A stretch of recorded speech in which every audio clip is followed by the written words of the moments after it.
Saya pertama-tama saya sebenarnya sudah meminta maaf sama Bu Denis langsung juga, sama Ibu juga. Yang kencang soalnya. Pertama-tama saya sudah minta maaf juga ke dia. Jadi saya ada mau itikat baik juga tadinya, pengen udah nggak usah dilanjutin lagi. Jadi saya mau jelasin dulu.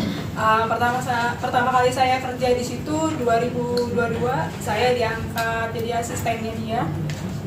2022 saya bekerja seperti biasa. Pekerjaan saya itu job desk-nya itu pagi-pagi saya datang harus ngepost, terus habis itu saya ikut dia kalau keluar-keluar. Ngepost Instagram, sebut dong. Iya, ngepost di sosmednya dia, sosmed pribadinya, karena sosmed pribadinya itu dipercayakan sama saya. Jadi semuanya itu yang ngepost itu saya, kadang dia. Jadi kalau misalkan dia belum bangun, mungkin saya yang ngepost. Terus saya ngepost, terus saya juga yang ikut dia keliling. Misalkan dia mau pergi keluar, saya ikut. Kalau misalkan nggak ada orang, saya yang videoin. Terus saya yang bantu-bantu buat fotonya juga. Terus saya juga di sana saya juga megang petty cash juga. Terus saya juga di sana bekerja juga. Kadang-kadang kalau misalkan host live-nya lagi nggak ada, kadang-kadang saya ikut nongol. Ada juga nanti. Terus saya juga di sana kadang-kadang bantuin untuk ngitung-ngitung stok piyama. Terus aku juga di sana ikut dia. Ya pokoknya job desk aku seperti itu Pak, kurang lebihnya. Terus aku juga di situ udah 3 tahun ini.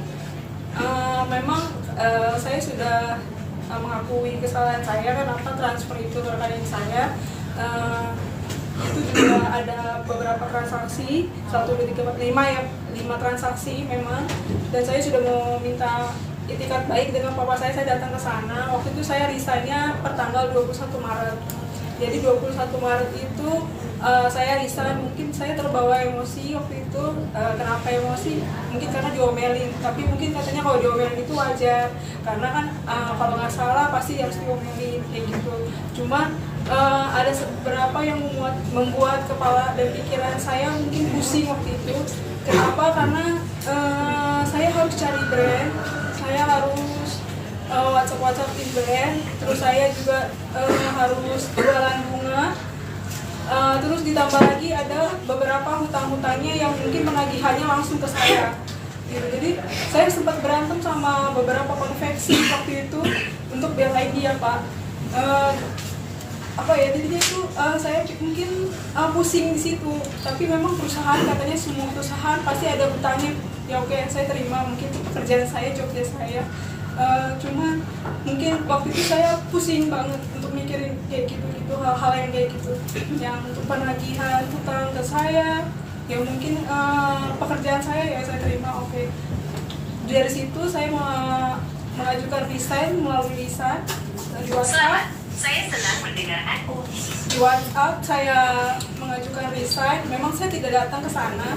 Mungkin karena saya tidak waktu masih terbawa emosi. Saya nggak datang ke sana. Terus tiba-tiba malam-malam timnya ada WhatsApp saya minta listin dong apa aja yang kan kamu belum serah terima, apa aja yang harus kamu serah terima ke anak-anak di sini. Itu saya listin hutang piutang, terus brand yang lagi berjalan dan brand yang belum berjalan. Saya rinciin semuanya di WhatsApp. Mungkin itu terlewat, tapi nggak apa-apa. Malam-malam saya tulis itu di dia. Itulah bentuk serah terima saya. Mungkin memang itu tidak baik dicontoh mungkin karena harus datang langsung. Saya mengakui kesalahan saya karena memang itu saya salah tidak datang langsung. Tapi saya sudah minta maaf ke beliau juga. Habis itu saya nggak datang sampai 1 minggu, katanya ada pengancaman. Ya memang saya waktu itu bukan mengancam, tapi saya nanya masa iya kalau misalkan orang-orang nanya kenapa resign karena nggak digaji gitu. Memang salah satunya saya waktu itu minta duit komisi saya, komisi penjualan bunga sama endorsean saya selama bulan Februari, karena yang dia baru transfer ke saya itu senilai 5 juta.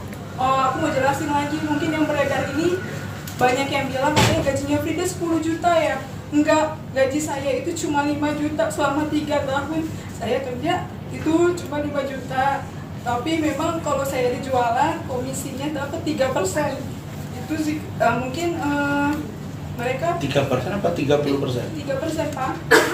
3% dari setiap penjualan bunga atau penjualan endorsan yang lain-lain. Jadi kalau misalkan endorsannya dikit, ya mungkin saya nggak dapat full. Tapi kadang-kadang memang dia kasih saya bonus seperti itu. Mungkin karena kerjanya saya sampai jam 12 malam, sampai jam 11 malam, gitu Pak. Atau mungkin jam kerjanya saya di atas 12 jam, gitu aja sih. Akhirnya saya memang salah saya juga karena transfernya waktu itu ada kostum gitu, yang deposit itu transfernya ke rekening saya memang, tapi di situ nanti ada rinciannya untuk apa aja. Saya udah bilang ke ibu waktu itu, saya datang 2 kali. Saya pertama kali datang ke sana karena saya shock. Pertamanya saya kenapa ya kayak gini gitu Pak. Di situ kedua kalinya saya datang ke sana lagi, saya udah bawa orang tua saya dari hati saya yang paling dalam. Saya minta maaf sama dia, maksudnya saya pengen itikat baik aja. Ya gitu, kalau memang ada apa-apa yang mungkin yang menurut ibu kayak gimana, kan saya ada itikat baik, saya kata ke sana, saya minta maaf, saya perlu kayak gitu sih.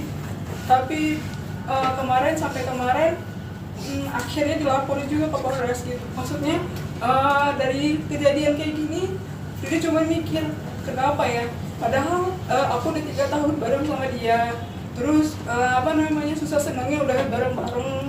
Terus apalagi mungkin karena aku udah udah terlalu Tertekan. ya, maksudnya dia juga kan dia sampai gak berani keluar rumah gara-gara viral ini. Malu. Iya, dia gak berani keluar rumah gara-gara kayak gini. Terus beberapa pekerjaan yang ada nge-share ke Frida, dia bilang, ini bener kamu ya? Itu maksudnya. Ini bukannya ini mau itikat baik tadinya sama dia. Bukan pernah tahu 3 tahun bareng. Sudah. Oke. Nah Sobat Grit, untuk berita lengkapnya kamu bisa langsung klik website grit.id.